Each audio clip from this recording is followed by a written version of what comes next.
It's the 7th of November 2021, and today I went to see the start of the London-to-Brighton Veteran Car Run. I covered this a couple of years ago, actually.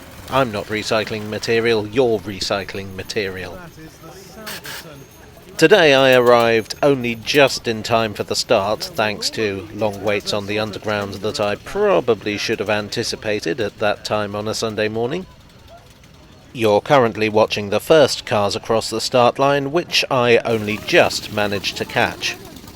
That's a tricycle, not a car, you know what I mean. Once there, I met up with my dad, my sister and her boyfriend, so you may occasionally hear me mumbling in the background about things like the evolution of cars, the various makes on display, and the question of what happens if you're a celebrity lookalike and your celebrity gets arrested. So, the rally itself. It began in 1896 as the Emancipation Run, which means that, yes, 2021 is the 125th anniversary. The run didn't happen last year, like many things, due to the pandemic, but I think we can say that if you get cancelled because of the pandemic, it doesn't count. The name Emancipation Run refers to the fact that the very first run was in celebration of the Locomotives on Highways Act passed that year. Prior to that, motorists were under strict restrictions. Those early automobiles were subject to severe speed limits and had to have a man walk in front with a red flag. I'd imagine he was pretty grateful for the speed limits, though. The Act created a new legal definition for cars, raised the speed limit to 14 miles per hour, which sounds low, but that's not unreasonable at a time when most vehicles were horse-drawn, and essentially enabled the British motor industry to take off. The rally is not, contrary to popular belief, a race, but a run. The cars set off from Hyde Park early in the morning, typically just after 7, all being well, and run the 60 miles down to Brighton with a coffee break at Crawley. The rule is that they have to be in Brighton by 4 PM, which can be a bit of a tall order. As you'll see, it's not unknown for cars to start late or not at all.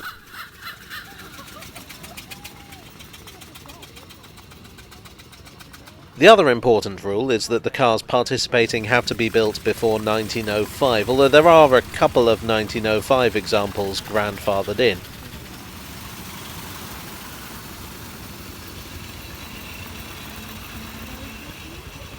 Having a vehicle qualified to participate in the run can add a lot of value. Most of the cars you see today do the run every year.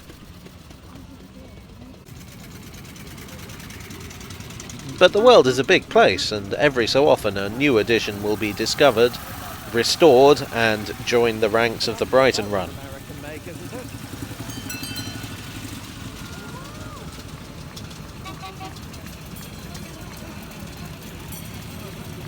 Participants come in all shapes and sizes. What I find interesting is seeing the evolution of cars.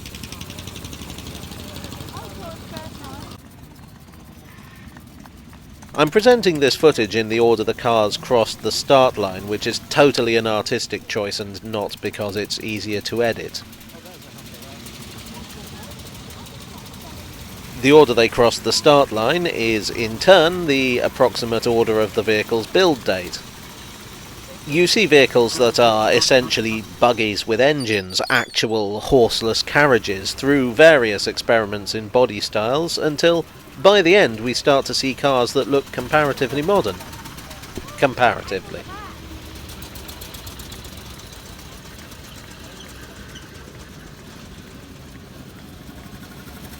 What's also interesting to modernise is how many of the participants aren't petrol-powered. And I'm not just talking about the keen chaps who cycle down. Here come the chaps from Imperial College in the college's 1902 James and Beggs. They're regular participants. Where was I? Oh yes. In those early days, steam was a popular form of motive power. There are a few steam participants in today's run. You'll be able to identify them by the fact that they're quite quiet and smooth running. They're not the ones making the chuffing noises. They put out little plumes of steam, and actually, compared to the petrol cars, they appear very clean. And as if to demonstrate that there's nothing new under the sun, a few of the participants are actually electric.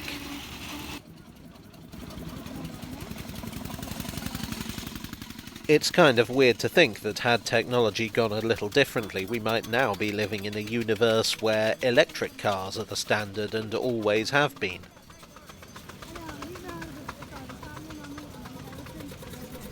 Reading the list of participants is a fascinating insight into early motor manufacturers. There are a lot of familiar names. Companies like Ford, Oldsmobile, Peugeot, Mercedes, Vauxhall, Benz, Renault.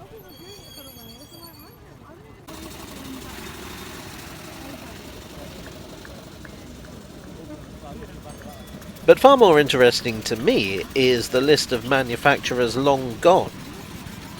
There are an awful lot of de Dion Boutons taking part, for example. There's also such names as Stanley, Rambler, Panhard et Levasseur, L'Elegant, Flint, Gladiator, Haynes Apperson, Knox, Gillette Forest, Locomobile, Arrol Johnson, Phoebus, Bruneau, Clement, and this is just some of them. There are many, many more.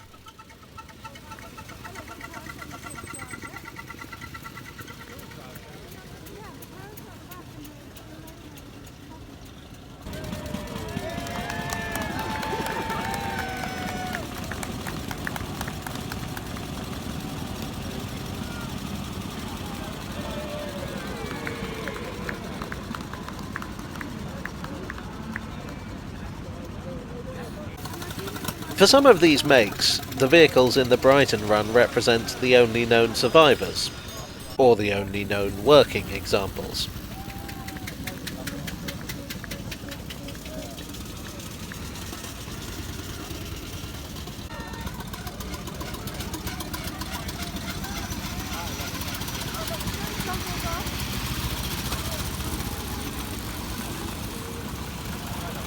And a few were very rare to begin with. In those early days, your car might well be a bespoke example built by a chap in his workshop.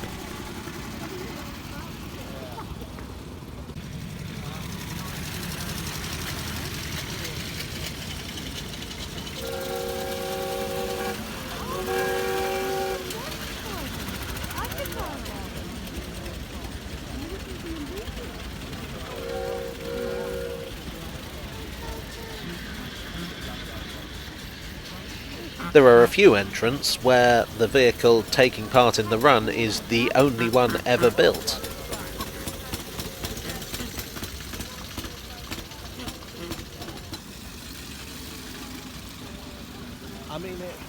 There's even one make, if you can call it a make, known by the name English Mechanic.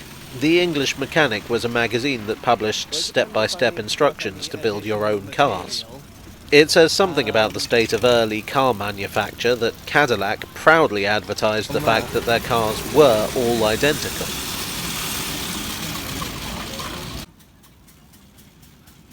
The event is a popular one. It's a major date in the motoring calendar, and it tends to attract a certain amount of celebrity attention. Famous drivers over the years have included such names as Sammy Davis Jr., Princess Grace of Monaco, Kay Don, Sterling Moss, Nigel Mansell, and Prince Michael of Kent. And this year, apparently, Father Christmas.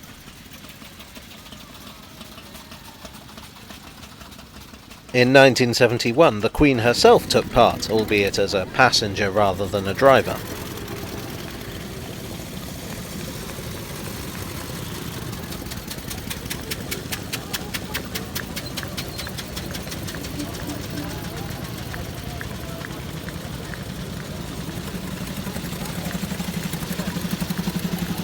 Here comes a noble soul.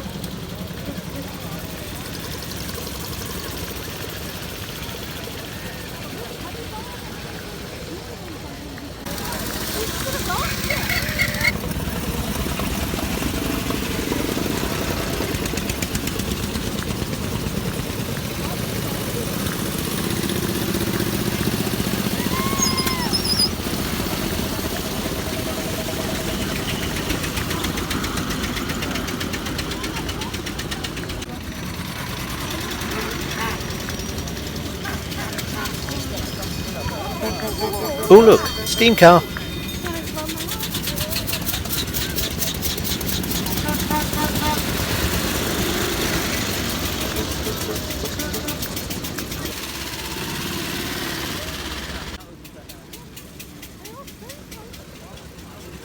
Speaking of celebrities, here comes Genevieve. Genevieve is a 1904 Darroch that starred in the 1953 film of the same name, which centres around the London to Brighton run. It's a rather fun movie starring John Gregson, Dinah Sheridan, Kay Kendall and Kenneth More, and it's a rare opportunity to see Kenneth More play the villain in a movie. Actually, as I say, many of the cars that do the run have been doing it for decades, so you'll see a lot of the vehicles here today in the background of that film. Genevieve is owned by the Lumen Museum, and I hope I'm pronouncing that right, in the Netherlands. I'll put the name of the museum on the screen so you can see how it is spelt. Maybe any viewers I might have in the Netherlands can enlighten me as to whether I'm massacring their boy.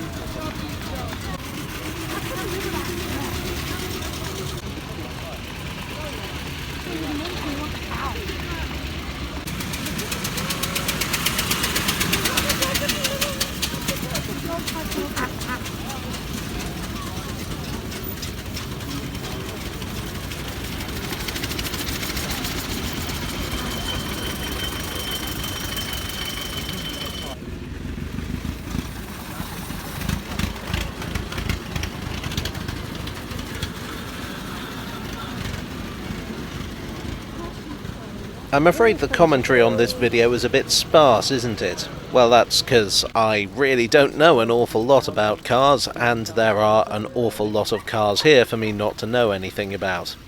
I hope you'll indulge me.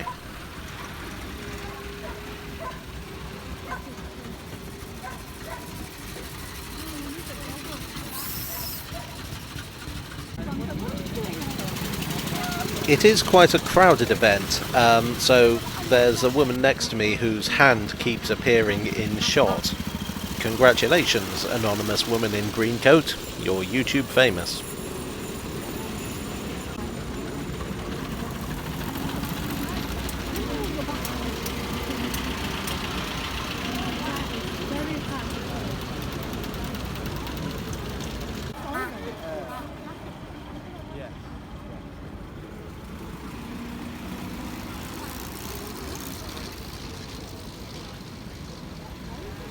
Well, I do hope you've enjoyed this hastily thrown together video. Like I say, I don't know a whole lot about cars, but I do enjoy looking at them, and this video was an excuse to do just that. Thank you for indulging me. The next video will be something more conventional.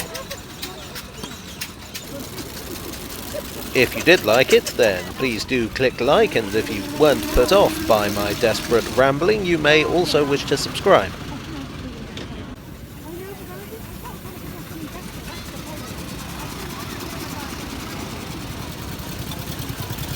Thanks also to my donors on Ko-fi and Patreon. As ever, you are the internal combustion engine to my bespoke buggy. And I'll see you all again very soon. Cheerio.